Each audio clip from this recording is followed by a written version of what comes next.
బిగ్గరగా చెప్పండి అమ్మా, హల్లెలూయా. ఈ సమయంలో ప్రియులారా, మనం గమనించినట్లయితే యోహాను సువార్త 4వ అధ్యాయం 39వ వచనాన్ని ఇప్పుడే చదువుకున్నాం. ఇక్కడ సమరయ స్త్రీ యొక్క జీవితాన్ని చూస్తున్నాం. సమరయ స్త్రీ, ప్రియులారా, నేను చేసినవన్నీ నాతో చెప్పినని సాక్ష్యం ఇచ్చిన స్త్రీ యొక్క మాటను బట్టి ఆ ఊరిలోని సమరయులలో అనేకులు ఆయన యందు విశ్వాసము ఉంచారు. ఈ రోజున గమనిస్తున్నట్లయితే సమరయ స్త్రీ యొక్క జీవితం ఈ యొక్క అధ్యాయంలో ప్రారంభం నుంచి మనం గమనించవచ్చు. సమరయ స్త్రీ, ప్రియులరా, వీరిని సంకర జాతి అని కూడా అనొచ్చు. యూదులకు అన్యులకు వివాహం అయితే వారికి పుట్టినటువంటి సంతానమే సమరయులు. కాబట్టి ఈ సమరయులు ఒక ప్రత్యేకమైన ప్రదేశంలో నివసించేవారు. యూదులకు సమరయులకు ఎటువంటి దగ్గరతనం ఉండదు జనరల్గా అయితే. ఎందుకంటే యూదుల్లో చాలా నిష్ట కలిగినటువంటి వాళ్ళు ఈ సమరయుల్ని సపరేట్గా పెట్టేస్తారు. అయితే ఈ సమరయులు రావడానికి కారణం యూదులు కూడా అయి ఉన్నారు. అయితే మనం గమనించినట్లయితే యూదులు జనరల్గా సమరయుల ప్రదేశం గుండా వెళ్ళరు. అది అంతకు ముందటి సమయంలో అనేక మందికి ఆ విధమైన వివాహాలు అవి ఈ సమరయులు అనేటువంటి ఒక తెగ ఏర్పడింది. ఇప్పుడు ఈ సమరయులు ఒక సపరేట్ గుంపు అయిపోయారు. వారు ప్రత్యేకంగా నివసిస్తున్నారు. ఆ ప్రదేశం గుండా యూదులు వెళ్ళడానికి ఇష్టపడరు. అయితే ప్రియులరా, మనం గనక గమనించినట్లయితే యోహాను సువార్త 4వ అధ్యాయం 4వ వచనాన్ని చూడండి, ఏం రాయబడిందో. ఆయన సమరయ మార్గమున వెళ్ళవలసి వచ్చిందంట. వెళ్ళకూడదు, వెళ్ళాల్సి వచ్చింది కదా. కొన్నిసార్లు నేను నీకు సహాయం చేయకూడదు, నువ్వు చేసిన పనులకి చెయ్యాల్సి వస్తుంది. వేరే ఏదో రీజన్ ఉంది. అర్థమైందండి ప్రియులరా? మనం కనుక హెబ్రీ పత్రికలో గమనించినట్లయితే చూడండి, హెబ్రీ పత్రిక 2వ అధ్యాయం 17వ వచనం చివరి లైన్ చూడండి. 2వ అధ్యాయం 17వ వచనం చివరి మాట, అన్ని విషయములలో ఆయన తన సహోదరుల వంటి వాడు కావలసి వచ్చెను. కావలసి వచ్చిందంట, అవ్వాల్సి వచ్చింది. ఇక్కడ కూడా గమనిస్తే వెళ్ళాల్సి వచ్చింది. అక్కడేదో కారణం ఉంది, అక్కడేదో ప్రాముఖ్యమైన పని ఉంది. ఏసైకు వెళ్ళాల్సి వచ్చింది. ఈ భూమి మీదకి ఆయన రావాల్సిన పనిలే, రావాల్సి వచ్చింది. కారణం ఏంటంటే నీ నా పాపాలే. నీ నా జీవితాన్ని మార్చడం కోసమే, నీ నా జీవితాల్లో ఉన్న పాపాన్ని రూపుమాపడం కోసమే యేసుగా రావలసి వచ్చింది. ఇక్కడ ఈ సమరయుల పట్టణంలో అందరినీ దర్శించాలి అంటే, అందరినీ రాబట్టుకోవాలి అంటే ఒక వ్యక్తిని దర్శిస్తే చాలు అనుకున్నాడు యేసయ్య. అందుకనే ప్రియులరా, సమరయుల మార్గం గుండా వెళ్ళాల్సి వచ్చినట్లుగా చూస్తున్నాం. 4వ అధ్యాయం 4వ వచనంలో ఆయన సమరయ మార్గమున వెళ్ళవలసి వచ్చెను. ఈ యొక్క ప్యాసేజ్లో గమనిస్తే ఈ సమరయ స్త్రీ యొక్క జీవితం అతి భయంకరంగా ఉంది, పాపములో ఉంది. ప్రియులరా, తన యొక్క జీవితం అపవిత్రతతో నిండుకున్నటువంటి పరిస్థితుల్లో ఉంది. ఎందుకంటే యేసు ప్రభువారు తన జీవితాన్ని బహిర్గతం చేశాడు, ఓపెన్ అప్ చేశాడు. కనుక యేసు ప్రభువారిని మరి ఆమె ఎరిగిన తరువాత ఆమె యొక్క చూడండి 39వ వాక్యం మూల వాక్యాన్ని గమనిస్తే, నేను చేసినవన్నీ నాతో చెప్పినని సాక్ష్యమిచ్చిన స్త్రీ యొక్క మాటను బట్టి ఆ ఊరిలోని సమరయులలో అనేకులు ఆయన యందు విశ్వాసముంచిరి. కనుక ప్రియులారా, గమనిస్తున్నట్లయితే ఈ యొక్క స్త్రీ యొక్క మాట అంతకుముందు ఎలా ఉందో మనకు తెలియదు. స్త్రీ యొక్క మాట ఇప్పుడు ఎంతో గొప్ప ప్రభావాన్ని చూపింది. అనేక మంది సమరయ గ్రామాల్లో ఉన్నటువంటి వారిని యేసయ్య దగ్గరకు తీసుకురాగలిగింది.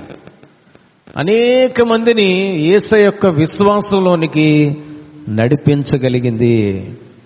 ఈ రోజున నీ నా జీవితాలు బలహీనంగా ఉన్నాయేమో, నీ నా జీవితాలు పనికిమాలినతనంగా ఉన్నాయేమో, నీ నా నోరు చెడ్డగా ఉన్నదేమో, నీ నా పరిస్థితులు అతి ఘోరంగా ఉన్నాయేమో, అయితే నీ యొక్క జీవితం ప్రభావవంతంగా మారాలి అన్నట్లయితే ప్రియులరా, సమరయ స్త్రీ నీకంటే నాకంటే మనందరికంటే అతి భయంకరమైనటువంటి పాపకోపంలో ఉన్నటువంటి పరిస్థితుల్లో ఉంది. కానీ ఆమె యొక్క మాట గొప్ప ప్రభావాన్ని చూపి ప్రభు దగ్గరికి అనేక మందిని తీసుకురాగలిగింది. కారణం ఏంటి అని నేను ఆలోచన చేస్తున్నప్పుడు నా ముందుకి ప్రభు కొన్ని మాటలు తీసుకొని వచ్చాడు. ఏమైంది సమరయ స్త్రీ యొక్క జీవితంలో? ఆమె పేరైతే ఇవ్వలేదు, ఇక్కడ సమరయ స్త్రీ అని మాత్రమే చెప్పబడింది. అయితే ప్రియులరా, ఏమైంది అని అన్నట్లయితే ఆమె జీవితంలో యేసయ్య యొక్క ప్రవేశం జరిగింది, యేసయ్య యొక్క కార్యం జరిగింది. యేసుక్రీస్తు ప్రభువారు తన యొక్క జీవితాన్ని ఏర్పాటు చేసుకున్నాడు. ఈ రోజున నీ జీవితం యేసయ్య యొక్క పర్యవేక్షణలో ఉన్నదా? యేసయ్య నీ యొక్క జీవితాన్ని తన స్థానంగా సుస్థిరం చేసుకున్నాడా? యేసయ్య నీ యొక్క జీవితంలో నివసిస్తున్నాడా? నివసిస్తున్నట్లయితే నీ జీవితానికి ప్రాధాన్యత ఉన్నది. బైబిల్ సెలవిస్తా ఉంది 46వ కీర్తనలో, మనందరికీ తెలుసు, దేవుడు ఆ పట్టణములో ఉన్నాడు గనుక ఆ పట్టణానికి ఏమి లేదంటండి, చలనము లేదు. దేవుడు నీ దగ్గర ఉంటే your value is totally changed, అంతే. అర్థమైందండి? నీ యొక్క జీవితానికి విలువ ప్రమాణం పెరుగుతుంది. ప్రియులరా, నువ్వు ఎవరిని కలిగిన వ్యక్తివిగా ఉన్నావు అనేది చాలా ఇంపార్టెంట్.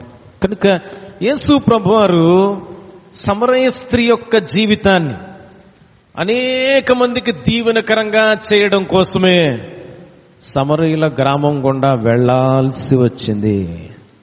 యేసుక్రీస్తు ప్రభువారు మనుష్య రూపం దాల్చి పరలోకాన్ని, పరలోక మహిమను వీడి ఈ భూమి మీదకి ఎందుకు రావాల్సి వచ్చింది అంటే, నిన్ను నన్ను మనందరినీ కూడా అనేక మందికి దీవెనకరంగా చేయడం కోసమే.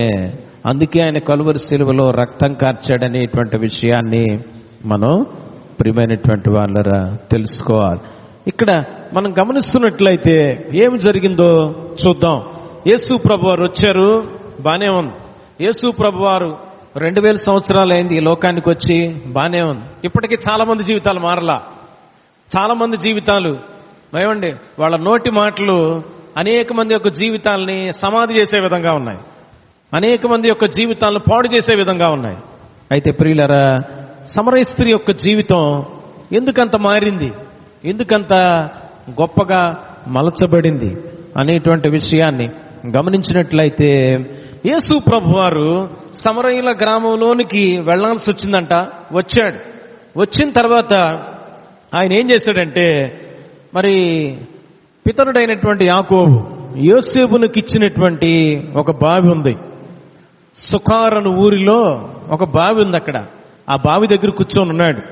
7వ వచనం చూడండి, సమరయ స్త్రీ ఒకతే నీళ్లు చేదుకొనుటకు అక్కడికి రాగా యేసు నాకు దాహమునకిమ్మని ఆమెను అడిగెను.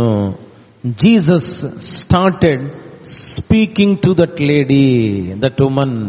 ఆ స్త్రీతో యేసు ప్రభువారు మాట్లాడటం ప్రారంభించాడు. యేసు ప్రభువారు, అమ్మా నాకు దాహమునకు నీళ్ళు ఇస్తావా అని అడిగాడు. ఇక వెంటనే ఆమె ప్రారంభించింది, యూదుడు అయిన నీవు సమరయురాలైనటువంటి నన్ను దాహమునకిమ్మని ఎట్లా అడుగుతావయ్యా అని అన్ని మాట్లాడుతా ఉంది. ఇక ఆ తర్వాత యేసు ప్రభువారు ఆమెతో మాట్లాడటం ప్రారంభించాడు. ప్రియమైన వాళ్ళరా, యేసు ప్రభువారు ఏమండి ఫోర్స్ఫుల్గా ఆ గ్రామానికి వెళ్ళాడు. ఆయనంతటికి ఆయనే ఇనిషియేషన్ తీసుకొని, ఏమండి చాలా సందర్భాల్లో ఆయన మాట్లాడితే నేను మాట్లాడతా, ఆయన వందనాలు చెప్తే నేను వందనాలు చెప్తా, ఆమె పలకరించకపోతే నేను ఎందుకు పలకరించాలా, అసలు ఆమెతో నాకేంటి పని, ఆమె స్థాయి ఏంది, నా స్థాయి ఏంది, అతని స్థాయి ఏంది, నా స్థాయి ఏంది. మనం ఈ విధంగా గిరిగీసుకొని కూర్చుంటాం. కానీ యేసు ప్రభువారు పరిశుద్ధుడు. లోకపరంగా చూసిన యూదులు సమరయులతో చాలా డిస్టెన్స్ మెయింటైన్ చేస్తారు. ఒక తెగ అయితే ఏర్పడిపోయింది కానీ వాళ్ళతో డిస్టెన్స్ మెయింటైన్ చేస్తారు. బట్ స్టిల్ యేసు ప్రభువారు ఆ గ్రామం గుండా వెళ్ళడానికి ఇష్టపడ్డాడు. ఆ బావి దగ్గర కూర్చొని ఉన్నాడు. ఎందుకో తెలుసా, ఒక స్త్రీ రాబోతుంది, ఆమెతో నేను మాట్లాడాలి. ఆమె వచ్చి మాట్లాడితే చూద్దాంలే అని అనుకోట్లా, ఈయనే మాటలు కల్పించాడు. అమ్మా దాహమునకు నీళ్ళివ్వు. ఆమె మాట్లాడుతుంది. యేసు ప్రభువారు చెప్తున్నాడు, ప్రియమైనటువంటి వాళ్ళరా, నన్ను ఇలా నీళ్ళ కోసం అడుగుతున్నావే, మరి ఏంటని ఆమె మాట్లాడుతుంది. ప్రియులారా, అప్పుడు యేసు ప్రభువారు ఏమంటున్నాడు తెలుసా, 10వ వచనంలో, నీవు దేవుని వరమును నాకు దాహమునకిమ్మని నిన్ను అడుగుచున్న వాడెవడో అది ఎరిగి ఉంటే నీవు ఆయన అడుగుతావు, ఆయన నీకు జీవ జలం ఇస్తాడని అంటున్నాడు. ప్రియమైనటువంటి దేవుని బిడ్డలారా, యేసు ప్రభువారు ఆమెతో మాట్లాడుతున్నటువంటి మాటలను ఆమె వినుచున్నది. ఫస్ట్ ఆఫ్ ఆల్, ఈ సమరయ స్త్రీ నిలువెల్లా పాపంతో నిండుకొని ఉన్నదేమో, but she started hearing the words of Jesus. నీ జీవితం పాపంతో ఉందేమో, అసహనంతో ఉన్నదేమో, ఇబ్బందులతో ఉన్నదేమో, ఇరుకులతో ఉన్నదేమో, దేవుని యొక్క వాక్యాన్ని వినడం ప్రారంభం చెయ్యి. దేవుని యొక్క వాక్యాన్ని విను. మొదట వింటే ఏమొస్తుందో మనందరికీ తెలుసు. వినుట వలన విశ్వాసం వస్తుంది. ప్రియులారా, యేసయ్య మాటలు విను. సోది మాటలు, సొల్లు మాటలు ఎక్కువగా ఉంటున్నారు చాలా మంది. ప్రియులారా, చేతుల్లో మొబైల్ ఉన్నాయి కదా అని గంటల కొద్దీ మొబైల్లో ఉన్న మాటలు వింటున్నారు. మొబైల్లో కూడా ఎవరి మాటలు వింటున్నావు? దేవుడి మాటలు వింటున్నావా? సాధనం ఏదైనా నువ్వేం చేస్తున్నావు, నిన్ను నువ్వు ప్రశ్నించుకో. ఎవరి మాటలు వింటున్నావు? అమ్మ మాటలా, అక్క మాటలా, చెల్లి మాటలా, స్నేహితుల మాటలా, సినిమా మాటలా, సాతానుడు మాటలా, బూతు మాటలా, బూతు పురాణాలా? ఏం వింటున్నావు నీవు? ఏం వింటున్నావు? వినడం మూలంగా విశ్వాసం వస్తుందంట. నువ్వు ఏవి వింటే వాటి మీద విశ్వాసం వస్తుంది. యేసయ్య మాటలు వింటే యేసయ్య మీద నీకు విశ్వాసం పెరుగుతుంది. ఈ రోజున చాలా మంది క్రైస్తవుల యొక్క జీవితాల్లో విశ్వాసం సన్నగిలటానికి గల కారణం ఏంటో తెలుసండి? దేవుని వాక్యాన్ని వింటల్లా వాళ్ళు. అదేంటండి రెగ్యులర్గా చర్చికి వస్తారు కదా అంటే, వారంలో వచ్చేది ఒక్కరోజే, మిగిలిన రోజులు వాళ్ళకి టైం లేదు. ఏమంటారు తెలుసా, మేము ఎంత బిజీ మీకు తెలీదా, మీకేం పని కదా, పాస్టర్లకు ఏం పని అండి, 24 గంటలు అదే కదా పని. కరెక్టే, మీరు చెప్పింది కరెక్టే, తప్పేం కాదు. 24 గంటలు ప్రార్థనలే. ఆయన వాక్యం చెప్తాడు, వేరే వాళ్ళు చెప్తుంటే అంతా వింటాడు. ఆయన పని అది కాక వేరే పని కాదే. పేతురు యోహాన్లు ఏమన్నారమ్మా అపోస్తల కార్యాల గ్రంథంలో? ఆహారం పంచిపెట్టే విషయంలో గొడవ అయితే ఏమైంది? అప్పుడు వీళ్ళు ఎంటర్ అయ్యారు. అప్పుడు చెప్తున్నాడు, మీకు ఆహారం పానీయాలు మీకు వడ్డించడానికి మాకు కాదు సమయం, మాకు ఆ సమయం లేదు. మేము ప్రార్థనలో వాక్యంలో మేము ఉండాలి. ప్రార్థనలో వాక్యంలో ఉండాలి. ప్రార్థనలో వాక్యంలో ఉండేటువంటి వాళ్ళని తృణీకరిస్తున్నావా? తృణీకరిస్తే నువ్వు తృణీకారం పొందుతావు. దేవుడు ఏమన్నాడంటే, నా వారిని ఏమైనా అంటే నన్ను అన్నట్టే అన్నాడు కదండి. అందుకని ప్రభు ఏమన్నాడు మొదటి సమూయేలు 2వ అధ్యాయంలో, నన్ను గణపరచు వారిని గణపరుచు, నన్ను తృణీకరించు వారిని ఏమవుతారు, వాళ్లే తృణీకారం పొందుదురానన్నాడు. కనుక ప్రభు తృణీకరిస్తాడు, ప్రభువే నీ లెక్క చూసుకుంటాడు. కాబట్టి ప్రియులరా, నువ్వు ఏమి వింటున్నావు లెక్క అప్పచెప్పు. ప్రభు లెక్క అడుగుతున్నాడు ఆయన మందిరంలో. ప్రియ దేవుని బిడ్డలని పేరుగాంచిన వారులారా, నువ్వేం వింటున్నావు నీ యొక్క మొబైల్లో, నువ్వేం వింటున్నావు నీ యొక్క టీవీలో, నువ్వేం వింటున్నావు మనుషుల దగ్గర? దేవుని మాటలకైతే టైం లేదు, కానీ ఏమండి ముసలమ్మ ముచ్చట్లకైతే టైం ఉందా నీకు? ఎవరితోనైనా చర్చ అయిపోయిన తర్వాత ఒక అరగంట సేపు నేను ఏదైనా మ్యాటర్ గురించి మాట్లాడటానికి నిలబడితే ఉంటారు. అదే దేవుని మందిరంలో కూర్చోమంటే మాత్రం 1-10 సార్లు మనం టైం చూసుకుంటా ఉంటాం కదండి. వాక్యం పట్ల నీకు శ్రద్ధ పెరుగుతుందా, తరుగుతుందా? సమరయ స్త్రీ తన బ్యాక్గ్రౌండ్ అతి భయానకంగా ఉంది. యేసుప్రభు తర్వాత చెప్తాడు, నీ పెనిమిటిని పిలుచుకొని రాపో అని అంటాడు. అప్పుడు ఆమె ఏమంటదంటే, నాకు పెనిమిటి లేడు అని అంటది. అప్పుడు యేసుప్రభు అంటాడు, నువ్వు కరెక్ట్ చెప్పావమ్మా, నీకు ఎంతమంది పెనిమిట్లు ఉన్నారు? 5 పెనిమిట్లు ఉన్నారు. ఇప్పుడు ఉన్నవాడు పెనిమిటి కాదు అని అన్నాడు. అంటే ఇప్పుడు ఇంకోడు ఉన్నాడు. అంటే ఆమె బ్యాక్గ్రౌండ్ ఎంత భయంకరంగా ఉందో ఒక్కసారి ఆలోచన చేయండి ప్రియులారా. యేసుప్రభు వారు ఓపెన్ అప్ చేసేసాడు.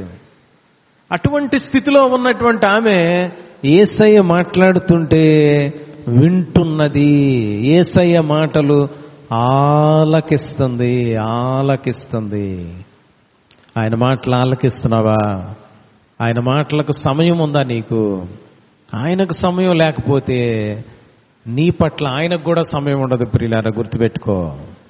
నువ్వు అనుకుంటున్నావా, నేను చాలా బిజీ, బైబుల్ చదవలేనంత బిజీ, ప్రార్థన చేయలేనంత బిజీ, పిల్లల్ని చూసుకోవడంతోనే నాకు టైం అంతా సరిపోతుంది, ఉద్యోగం చేయటంతోనే టైం అంతా సరిపోతుంది అంటే, నీవు దేవునితో సరి అయిన సమయం గడిపితే నీ యొక్క దినమంతా కూడా సిస్టమేటిక్గా ఉంటుంది.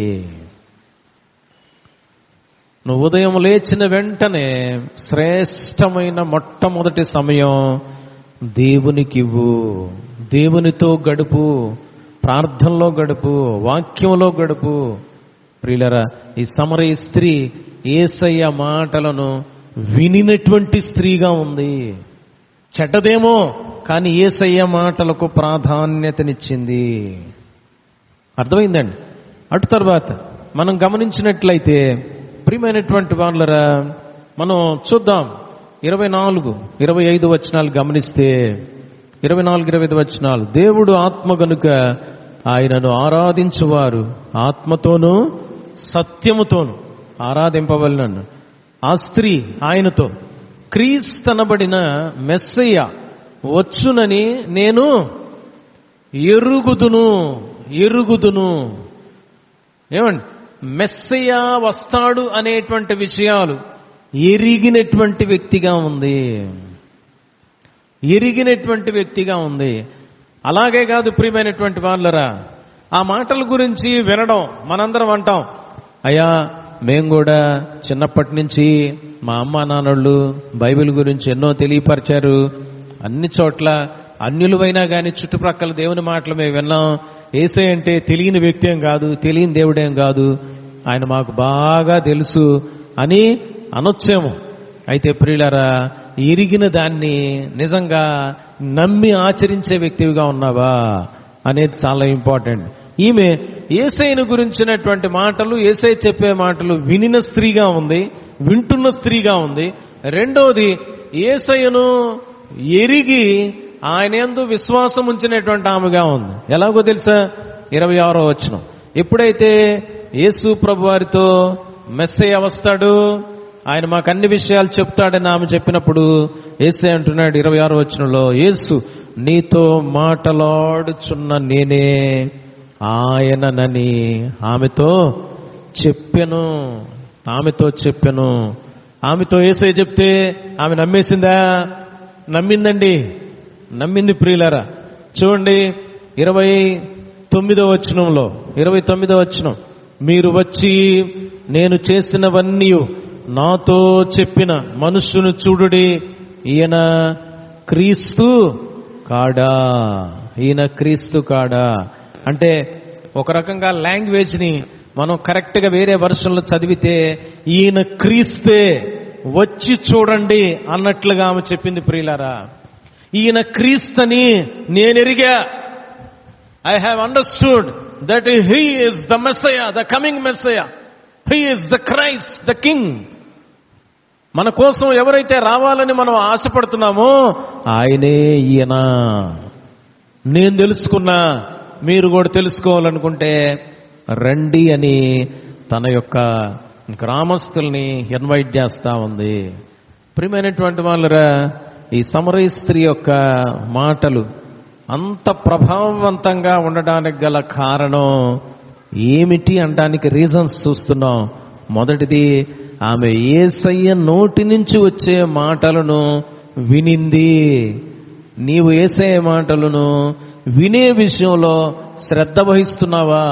నువ్వు ఆయన మాటలు ఎంత బాగా వింటావో అంత బాగా ప్రభావవంతమైన జీవితం, ప్రభావవంతమైన పరిచర్య, ప్రభావవంతమైనటువంటి కార్యాలు, ప్రభావవంతమైనటువంటి పనులు నువ్వు చేయగలవు ప్రియులారా. రెండవదిగా ఇక్కడ చూస్తున్నాం, ఆమె యేసయ్య మాటలు వినడమే కాదు, యేసయ్య మాటలను బట్టి నమ్మింది, విశ్వాసం పెట్టింది. ఆమె వినినటువంటి దాన్ని బట్టి విశ్వాసం వచ్చేసింది, విశ్వాసంలోనికి నడిపించబడింది. ఈయన క్రీస్తు, వచ్చి చూడండి అన్నట్లుగా మరి ఇతరులకు ఆహ్వానం పలికినట్లుగా చూస్తున్నాం. నీవు యేసయ్య మాటలు నిజంగా విన్నట్లయితే విశ్వాసంలో ఉంటావు, విశ్వాసంలో నడుస్తావు, విశ్వాసాన్ని కలిగి ఉంటావు. ప్రియమైనటువంటి వాళ్ళరా, విశ్వాసాన్ని కలిగి ఉంటావు. మూడోదిగా మనం గనక గమనిస్తున్నట్లయితే ప్రియమైనటువంటి వాళ్ళరా, మరి 28వ వచనాన్ని ఒకసారి చూద్దాం. ఆ స్త్రీ తన కుండ విడిచిపెట్టి ఊరిలోనికి వెళ్ళి, మీరు వచ్చి నేను చేసినవన్నీ నాతో చెప్పిన మనుషుని చూడండి అంటుంది. ప్రియులారా, యేసయ్యను ఎరిగినటువంటి నమ్మినటువంటి వ్యక్తిగా మనకు అర్థమవుతుంది ఈయన క్రీస్తు కాడా అంటోలో. మూడవదిగా గమనిస్తున్నట్లయితే యేసయ్య కోసం యేసయ్యను ప్రకటించే వ్యక్తిగా ఉంది. She was introducing Jesus to her village. తన గ్రామానికి యేసయ్యను పరిచయం చేస్తుంది. ప్రియులారా, నీ ఇంట్లో ఉన్న వాళ్ళకి యేసయ్యను పరిచయం చేసావా? నీతో పాటు పనిచేస్తున్నటువంటి వాళ్ళకి యేసయ్యను ప్రకటించేసావా? తెలియజెప్పావా? నోటితో, నోరుంది కదా నీకు, ఈ నోటితో ఎన్నో ఆర్భాటం మాటలు మాట్లాడుతూ ఉంటావు కదా, ఈ నోటితో నువ్వు యేసయ్యను గురించి ప్రకటన చేసావా? చెప్పావా?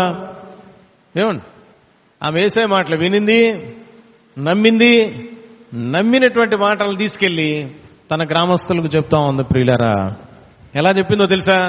అసలు ఆమె వచ్చింది దేనికోసం వచ్చిందయ్యా? నీళ్లు తీసుకెళ్ళడం కోసం. నీళ్లు చాలా అవసరం ఆమెకు కదా. ఆ పనిని విడిచిపెట్టింది, కుండనక్కడే వదిలేసింది, కుండనక్కడ విడిచిపెట్టింది. అంటే she gave the priority not for the pot but for proclaiming Jesus words, proclaiming the coming Messiah. ప్రియమైనటువంటి దేవుని బిడ్డలారా, ఈ రోజున నీ జీవితంలో యేసయ్యకు ప్రాధాన్యతనిచ్చే వ్యక్తివిగా ఉన్నావా? నీ పని కంటే యేసయ్య ప్రథముడని నమ్మావా? నీ ఉద్యోగం కంటే యేసయ్య టాప్ అనే విషయం నమ్మావా? నీ దగ్గర ఉన్న క్యాష్ కంటే క్యాష్ ఇచ్చే దేవుడు గొప్పవాడని నమ్ముతున్నావా? నీ చుట్టూ చూస్తున్నటువంటి సృష్టి కంటే సృష్టిని కలుగజేసిన సృష్టికర్త గొప్పవాడని తెలుసుకున్నావా? తెలుసుకుంటే ఆయన గురించి ఇతరులకు నువ్వు చెప్తావు. ఆయన గురించి ఇతరులకు నువ్వు చెప్తావు. ప్రియమైనటువంటి దేవుని బిడ్డలారా, ఇక్కడ గమనిస్తున్నట్లయితే యోహాను సువార్త 4వ అధ్యాయంలో మరి ఆ స్త్రీ తన కుండను విడిచిపెట్టింది, ఊరిలోనికి వెళ్ళింది. కుండతో వెళ్ళలా. నేను అనుకుంటాను ప్రియులారా, కుండ అక్కడే విడిచిపెట్టి పరిగెత్తుకొని వెళ్ళడానికి గల కారణం, అయ్యో ఈ యేసయ్య వెళ్ళిపోతాడేమో, ఈ యేసయ్యను గురించి చెప్పాలి, జనాలందరినీ పిలవాలి, కుండను పట్టుకొని నేను వెళ్తే ఏమండి లేట్ అవుతుందేమో అనుకుందేమో. నేను అనుకుంటున్నా నా మనసులో, మొట్టమొదటగా నీళ్ళు అవసరమే, నీళ్ళ కంటే ఎక్కువగా యేసయ్య అవసరం నా ప్రజలకి. ఈయన క్రీస్తు వచ్చే అనుకుంటున్నటువంటి, ఎదురు చూస్తున్నటువంటి మెస్సియా ఈయన నాకు అర్థమైపోయింది. సో ఏం చేయాలి? ఏది ఇంపార్టెంట్? ఏమండి, తన అవసరత తీర్చుకోవటం ఇంపార్టెంటా, ప్రజలందరి యొక్క అవసరతను తీర్చడం ఇంపార్టెంటా? ఈ మధ్యలో ఏ ఒక్కరు చచ్చిపోయినా నరకానికి వెళ్తారేమో. ఎంత కాన్ఫిడెంట్గా, ఎంత టైమ్లీ వర్క్ చేసిందండి ఆమె. ఈ రోజున ప్రియ దేవుని బిడ్డలారా, ఈ సమరయ స్త్రీ యొక్క జీవితం మనకు నేర్పిస్తూ ఉంది. నువ్వు సమయానుకూలంగా ప్రవర్తిస్తున్నావా? సమయం లేదని పనిచేస్తున్నావా? నువ్వు ఎప్పుడు చనిపోతావో తెలియదు కాబట్టి చనిపోయే లోపుగా అనేక మందికి యేసయ్యను ప్రకటన చేయాలని పనిచేస్తున్నావా? నీకోసం డబ్బును వెనకేసుకుంటున్నావు, నీకోసం పేరు ప్రఖ్యాతులు వెనకేసుకుంటున్నావు, నీకోసం ఇల్లు గుళ్ళు వెనకేసుకుంటున్నావు, నీకోసం లోక సంబంధమైనవన్నీ కూడా ఏర్పాటు చేసుకుంటున్నావు. అయితే ప్రజలందరి కోసం యేసయ్యను పరిచయం చేసే పనిని పక్కన పెట్టేస్తున్నావు. నిజంగా నువ్వు ప్రభు కోసం పనిచేస్తున్నావా? నువ్వు చేసే పని వెనక యేసయ్యే అనే ఉద్దేశం ఉందా? నీ దగ్గరికి వచ్చే ప్రతి వ్యక్తి యేసు ప్రభువుని తెలుసుకొని వెళ్ళాలి అని ఆలోచన కలిగి ఉన్నావా? సమరయ స్త్రీలో అప్పుడేనండి పని జరిగింది. ఆ సమయంలోనే ప్రభు మాటలు వినింది, నమ్మి తన కుండను అక్కడ పెట్టేసింది. ప్రైమరీ ప్రయారిటీ యేసయ్యను పరిచయం చేయటానికి ఇచ్చింది. ప్రియులారా, తన ఊరిలోనికి వెళ్ళిందని నేను అనుకుంటాను. ఆ స్త్రీ మామూలుగా వెళ్ళి ఉండదు. ఎలా వెళ్ళి ఉంటుందండి? ఎలా వెళ్ళి ఉంటుందయ్యా? పరిగెత్తుకుంటూ వెళ్ళి ఉంటుంది ప్రియులారా, పరిగెత్తుకుంటూ వెళ్ళి ఉంటుంది. ఎందుకంటే కుండను అక్కడ పెట్టేసిందంటే అర్థం కుండతో వెళ్తే లేట్ అవ్వచ్చు. తను చాలా స్పీడ్గా పనిచేస్తుంది. తను ఎంతో తొందరపడతాం. ఈ రోజున ప్రియ దేవుని బిడ్డలారా, మరి ఆమెలో ఉన్నటువంటి ఆతృత, యేసయ్యను అందరికీ తెలియజేయాలనేటువంటి ఒక గొప్ప ఉత్సాహం ఆమె యొక్క నోటి మాటల్ని ప్రభావవంతంగా మార్చేసింది ప్రియులారా. కారణం, ఇప్పుడు ఇంతకుముందంతా చెడ్డ మాటలు తన జీవితంలో ఉన్నాయేమో, ఇప్పుడేమైందో తెలుసా? యేసయ్య మాటలు వచ్చేసి రీప్లేస్ అయినాయి. యేసయ్య మాటలు రావటం మూలంగా ఆ పాపపు మాటలు ప్రక్కకెళ్ళిపోయినాయి. విశ్వాసం పుట్టుకొచ్చింది యేసయ్య మీద. ఇప్పుడు ఆమె నోట్లో నుంచి మాట బయటకు వచ్చింది, ఈయన క్రీస్తు కాడ వచ్చి చూడండి మీరందరూ అని అన్నప్పుడు, అంతకుముందు ఆ గ్రామంలో ఎవరు ఆమెను పట్టించుకునేవాళ్ళు కాదేమో, ఎవరు ఆమెకు అంత వాల్యూ ఇచ్చేవాళ్ళు కాదేమో. ఒకవేళ అది ఇక్కడ రాయబడలేదు. కానీ ప్రియులారా, ఇప్పుడు ఆమె నోట్లో నుంచి ఒక మాట చెప్పగానే ఏమైందో మనందరికీ తెలుసు ప్రియులారా. చూడండి 30వ వచనం. వారు ఊరిలో నుండి బయలుదేరి ఆయన యొద్దకు వచ్చుచుండిరి. ఆమె నోట్లోంచి మాటలు వచ్చినాయి. Immediately people came forward. వాళ్ళు బయలుదేరి రావటం ప్రారంభించారు. 39వ వచనం ప్రియులారా చూడండి, నేను చేసినవన్నీ నాతో చెప్పిన, నేను చేసినవన్నీ నాతో చెప్పినని సాక్ష్యమిచ్చిన. ఆ మాట చెప్పి వాళ్ళని ఇన్వైట్ చేసి వాళ్ళందరూ బయలుదేరి వస్తున్నప్పుడు వారిలో ఉత్సాహవంతులు అనేక మంది అడుగుండొచ్చు, అమ్మాయి ఏంటి, ఏం చెప్పారు నీ గురించి అనంటే, నా బ్రతికంతా బయట పెట్టేశాడయ్యా, నా బండారం అంతా బయట పెట్టేసేసాడు. ఏం బండారం ఏంటి? ఇదిగో నా చెడు జీవితాన్ని గురించి చెప్పేసేసాడు, నాకెంతమంది పెనిమిట్లు ఉన్నారో చెప్పేసేసాడు, ఇప్పుడున్న వాడి గురించి కూడా చెప్పాడు, ఇప్పుడున్నవాడి నీ పెనిమిటి కాదని కూడా చెప్పేసేసాడు అని అన్ని విషయాలు ఆమె ఏమండి ఆమెను అడిగిన అందరికీ చెప్పిందేమో మనకు తెలియదు. కానీ ప్రియులారా, ఆమె మాటల్లో ఇప్పుడు ప్రభావం ఉంది, శక్తి ఉంది, బలం ఉంది. ఆమె మాటలు దేవుని మాటలుగా మార్పు చెందాయి. ఎందుకంటే ఆమె హృదయంలోనికి యేసయ్య మాటలు వచ్చేసినాయి. ఆమె హృదయంలోనికి యేసయ్య మీద విశ్వాసం వచ్చేసింది. విశ్వాసంతో కూడినటువంటి మాటలు వస్తున్నాయి. బూతులతో కూడిన మాటలు రావట్లేదు, సాతాను సంబంధమైన మాటలు రావట్లేదు, ఏమండి గర్వించే మాటలు రావట్లేదు, ఇతరులను సూటిపోటి మాటలతో గుచ్చే మాటలు రావట్లేదు. ఆమె మరి అయ్యా ఆ ఊరిలో ఉన్నటువంటి వాళ్ళందరినీ నేను ఒక్కదాన్నే తప్పు చేశానా, మీరందరూ బండారం కూడా నేను బయట పెడతా అనేటువంటి మాటలు చెప్పట్లేదు. నా బండారం బయట పెట్టినా ఇదిగో మెస్సయ్య, ఈయన్ని నేను తెలుసుకున్నా, కమ్ అండ్ సీ హిమ్ అని అంటా ఉంది. ప్రియులారా, తన జీవితాన్ని ఓపెన్ అప్ చేసుకుంటా ఉంది. ఎక్కడ కూడా సిగ్గుపడటం లేదు, ధైర్యంగా ఒప్పుకుంటా ఉంది, అందుకనే వాక్యం చూడండి 39వ వచనంలో, నేను చేసినవన్నీ నాతో చెప్పినని సాక్ష్యమిచ్చిన. ఆ స్త్రీ ఏం చేసిందో తెలుసండి, సాక్ష్యం ఇచ్చింది. ఎలాంటి సాక్ష్యం పని చేస్తుంది, ఎలాంటి సాక్ష్యం, ఎలాంటి మాటలు జీవితంలో పనిచేస్తాయి, అనేక మందిని యేసయ్య దగ్గరకు తీసుకొస్తాయి, అనేక మంది యొక్క జీవితాలను యేసయ్యపై విశ్వాసం ఉంచేలా చేస్తాయో తెలుసా? ప్రియ దేవుని బిడ్డలారా, నువ్వు యేసయ్య మాటలను వినే వ్యక్తివిగా ఉండాలి మొదటిగా. రెండవదిగా యేసయ్య మాటలపై విశ్వాసం ఉంచే వ్యక్తివిగా ఉండాలి. అర్థమైందండి? యేసయ్య మాటల కొరకై ఒక తీర్మానం చేసుకొని ప్రకటించే వ్యక్తివిగా ఉండాలి. ఆయనకు ప్రయారిటీ ఇచ్చే వ్యక్తివిగా ఉండాలి. కొండక్కడ విడిచిపెట్టి యేసయ్య పని కోసం పరిగెత్తిందామె. అందరి యొక్క జీవితాలను, నా జీవితాల్లాగా అనేక మంది ఉన్నాయి, వారందరూ కూడా మారాలి, వారందరూ తెలుసుకోవాలి, వారందరూ రక్షణలోకి రావాలి అని ఆశపడింది. అందువల్ల ఈ 3 విషయాలను బట్టి ఆమె యొక్క జీవితం మునిపటి వలే లేదు, ప్రస్తుతం మారిపోయింది. మారు మనస్సు ఉంది, శక్తిహీనంగా లేదు, శక్తివంతంగా తయారు. దయ్యపు శక్తితో లేదు, దేవుని శక్తితో ఉంది. ఆమె మాట్లాడింది, సాక్ష్యం ఇచ్చింది. ఆమె యేసయ్యని గురించి ఒక పెద్ద మెసేజ్ ఇవ్వలా.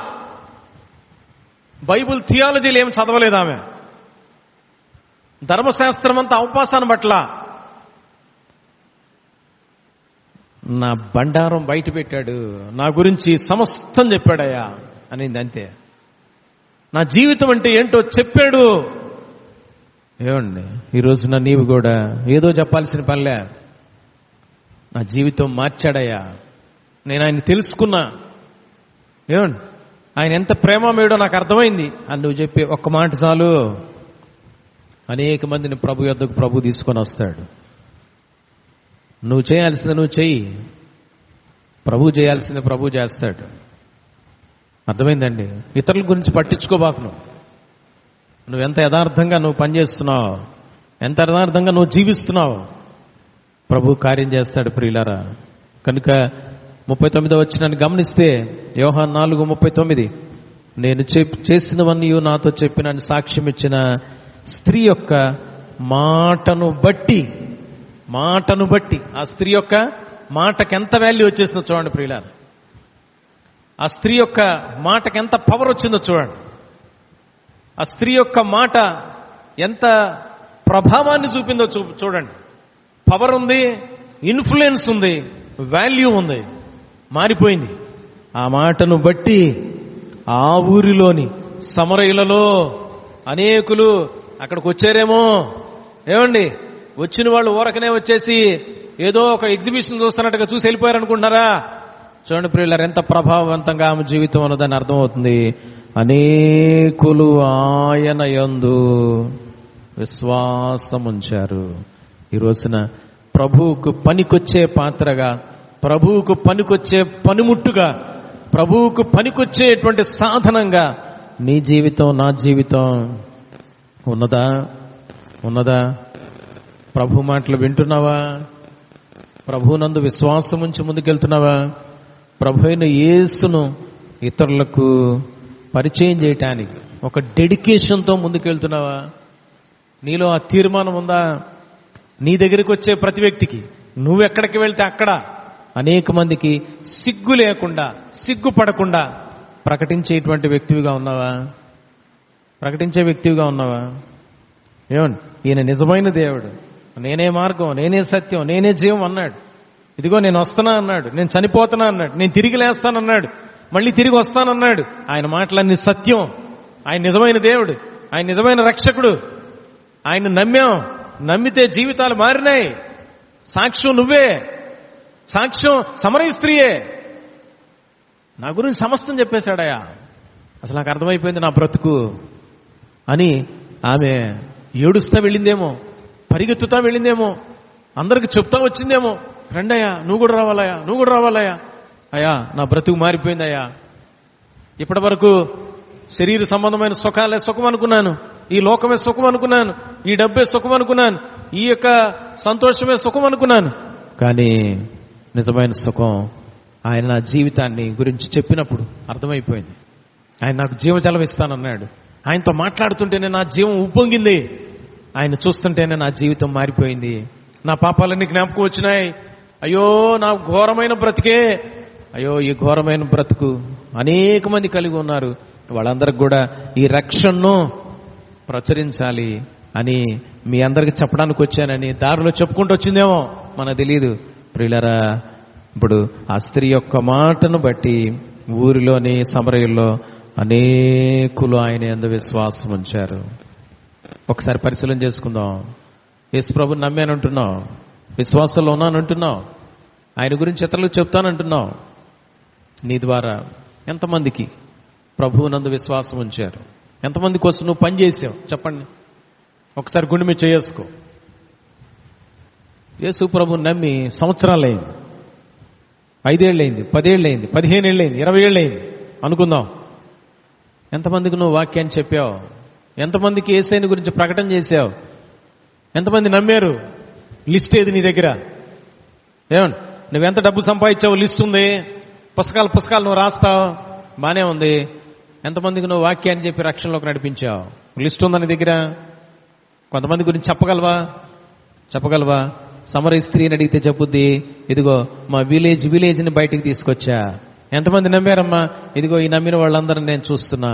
అనేకులు ఆయన యందు విశ్వాసం ఉంచారంట. ప్రియులరా, అంతేకాదు ఆ సమరయుల్లో అనేకులు అక్కడ ఉన్నటువంటి వాళ్ళు అంటున్నారంటే యేసు ప్రభుతో, అయ్యా మాతో పాటు ఉండు అని అన్నారు. ఆశపడ్డారు. యేసు ప్రభుని ఆపేశారు. అక్కడ యేసు ప్రభు వారు వేరే ఊరికి వెళ్ళాలి, ఆ మార్గం గుండా వెళ్లాల్సి వచ్చింది. వెళ్ళినప్పుడు అక్కడ స్టే చేయాల్సి వచ్చింది యేసు ప్రభు వారు. ఎందుకో తెలుసా? అక్కడ ప్రజలందరూ కోరుకున్నారు. ఆశ గల ప్రాణాన్ని తృప్తిపరిచే దేవుడు యేసు ప్రభు వారు ఏమన్నాడు తెలుసండి? జక్కయ్యకి ఇష్టం ఉంది కాబట్టి ఆ రోజంతా వాళ్ళ ఇంట్లో ఉన్నాడు. ఇక్కడ సమరయులు ఆయన ఇష్టపడుతున్నారు కనుక ఏమైందో తెలుసా? 2 దినాలు టోటల్గా అక్కడే ఉన్నాడంట. 40 వచనం చూడండి. ఆయన్ని వేడుకొనిరి గనుక ఆయన అక్కడ 2 దినములు ఉండెను. 41వ వచనం, ఆయన మాటలు వినినందున ఇంకనూ అనేకులు నమ్మి. ఫస్ట్ కొంతమంది నమ్మారు స్త్రీ మాటను బట్టి. ఇప్పుడేమైందో తెలుసండి? 2 రోజులు యేసుప్రభు అక్కడే ఉన్నాడు కదా, యేసుప్రభు యొక్క మాటలను డైరెక్ట్గా వాళ్ళు వింటున్నారు. వినడం మూలంగా ఇంకా ఎవరెవరైతే నమ్మకుండా ఉన్నారో వాళ్ళందరూ కూడా నమ్మేశారంట. వాళ్ళు ఏమంటున్నారు చూడండి ప్రియులారా, ఆ స్త్రీని చూచి ఇక మీదట నీవు చెప్పిన మాటను బట్టి కాక మా మట్టుకు మేము విని ఈయన నిజముగా లోకరక్షకుడని తెలుసుకొని నమ్ముచున్నామనిరి. ప్రియమైన దేవుని బిడ్డలారా, ఈ రోజున ఎంత గొప్ప పని ఆ స్త్రీ చేసిందో చూడండి ప్రియులారా. యేసు వద్దకు నడిపించింది. యేసునందు విశ్వాసం ఉంచేటట్లు ఆమె జీవితం ఉపయోగపడింది. ఇప్పుడు ఏమంటున్నారు తెలుసా? యేసయ్య మాటలు విన్న తర్వాత, ఒట్టి నువ్విచ్చిన సాక్ష్యమే కాదమ్మా, సాక్షాత్ ఆయన మాటలు విన్నాం, ఈయన నిజంగా లోకరక్షకుడని మా కాన్ఫిడెన్స్ వచ్చేసింది.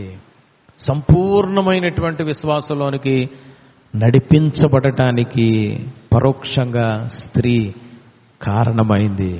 నువ్వు ఒక మాట చెప్తావేమో, పలానా ఆయన చెప్పాడు, మందిరానికి వచ్చా.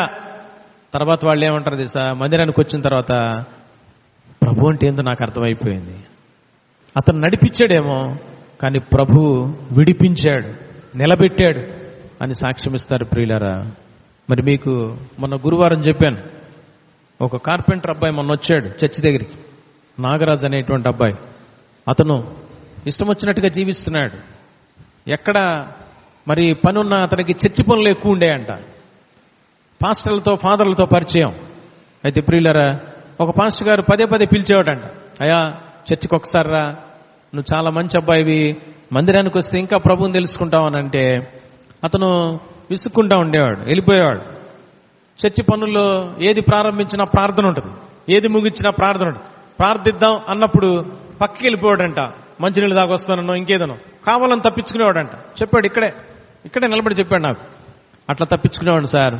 అయితే మరి 2 సంవత్సరాలకు పాస్టర్ గారు పదే పదే చెప్తుంటే తట్టుకోలేక, ఆయన ఇన్నిసార్లు చెప్తున్నాడు రా, నాకే సిగ్గేస్తుంది, ఆయన కోసమైనా ఒక్కసారి వెళ్దాం మందిరానికి అని చెప్పేసి మందిరానికి వచ్చాయంట. ఒక మందిరానికి వెళ్ళాడు. ఆ మందిరానికి వెళ్ళినప్పుడు అక్కడ యేసయ్య మాటలు విన్నాడు. ఆ రోజు ఆయన విన్న మాటలు తన హృదయంలో పనిచేసినాయి. యేసయ్య నిజమైన దేవుడు అని అర్థమైపోయింది తనకి.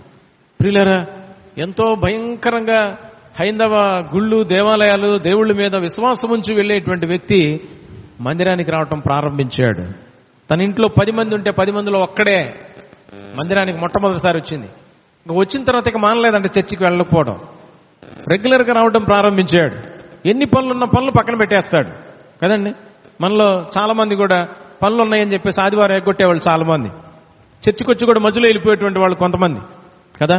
ఆ అబ్బాయి అయితే తన పనిని ప్రక్కన పెట్టేసి ఆదివారం దేవుని మందిరాన్ని ఖచ్చితంగా వెళ్ళిపోతాడు. వెళ్ళిపోయి వాళ్ళ భార్య రాలా, పిల్లలు రాలా, తల్లిదండ్రులు రాలా, ఎవరు రాలా, ఒక్కడే వస్తున్నాడు, ఒక్కడే వెళ్తున్నాడు మందిరానికి. ప్రియమైనటువంటి వాళ్ళరా, ఆ విధంగా వెళ్తూ ఉన్నాడు. విశ్వాసంలో ఎదుగుతా ఉన్నాడు, వాక్యంలో ఎదుగుతా ఉన్నాడు. ఏమన్నాడు తెలుసా? మొన్న నేను బండి మీద ఎక్కించుకొని వచ్చేటప్పుడు దారిలో ఒకళ్ళెవరో ఫోన్ చేస్తే చెప్తున్నాడు, దేవుని పని కంటే నాకు వేరే ఏ పని కూడా ముఖ్యమైంది కాదు, అవసరమైతే నా పని వదిలేసి వస్తా అన్నాడు. ఇక్కడికి వచ్చి అక్కడ కొలతలై తీసుకోవడానికి రమ్మంటే అవన్నీ తీసుకొని వెళ్తున్నాడు. ఫస్ట్ మా ఇంటికి వచ్చాడు, మా ఇంటి దగ్గర తలుపులు చూశాడు, ఇక్కడికి వచ్చాడు, కొలతలు తీసుకున్నాడు. తను మళ్ళీ ఇంటికి వెళ్ళి వదిలిపెట్టిన తర్వాత, బాబు నీ ఫోన్ నెంబర్ చెప్పాయా, ఫోన్పేలో కొంత నీకు పెట్రోల్ ఖర్చులకైనా డబ్బులు వేస్తానన్న. నా మనసులో అనుకున్న ఒక 200 వేద్దామని అంటే అతను చెప్పినటువంటి మాట, దేవుని పని కోసం వచ్చాను సార్, నాకు 5 పైసలు వద్దు, పని జరిగించినప్పుడు అప్పుడు చూద్దాంలేండి అన్నాడు. కనుక ప్రియమైనటువంటి వాళ్ళరా, అతనిలో ఉన్నటువంటి ఆ స్టాండర్డ్స్, దేవుని వాక్యాన్ని ఎప్పుడైతే వింటామో, దేవుని యొక్క వాక్యం మన హృదయంలో ఎప్పుడైతే పనిచేస్తుందో, ప్రభు కోసమైనటువంటి ఒక కమిట్మెంట్ వస్తుంది, ప్రభు కోసమైన ఒక విశ్వాసం బయలుదేరింది. అతనికి ఒక పాస్టర్ గారు ఎవరో రమ్మని చెప్పాడంతే. వెళ్ళిన తర్వాత ఆయన నాకు చెప్పాడేమో సార్, ఇప్పుడు నేను దేవుని యొక్క వాక్యాన్ని విన్న తర్వాత ఆయన ఎంత గొప్ప దేవుడో, ఆయన ఎంత నిజమైన దేవుడో, ఆయన ఎంత పరిశుద్ధుడైన దేవుడో నాకు అర్థమైంది అంటున్నాడు. దారిలో చెప్తా వస్తున్నాడు, ఏదైనా ఒక తప్పుడు మాట ఒక పనిలో పనిచేసేటప్పుడు కానీ, ఇతరులతో కానీ, కుటుంబంలో కానీ కసురుకున్న ఏమన్నా చేసినా వెంటనే నాకు మైండ్కి వస్తుంది, అయ్యో నేనేమైనా తప్పు చేశానా అని చెక్ చేసుకుంటా ఉంటాడంట అతను. ఏమండి, ఒక మామూలు విశ్వాసి, ఒక అన్యుల బ్యాక్గ్రౌండ్ నుంచి వచ్చినటువంటి వ్యక్తి అంత తీవ్రంగా ప్రభు కోసం జీవిస్తున్నాడు. నువ్వెలా ఉన్నావు? సంవత్సరాల తరబడి ప్రభు మందిరానికి వస్తున్నావు, నువ్వెలా ఉన్నావు?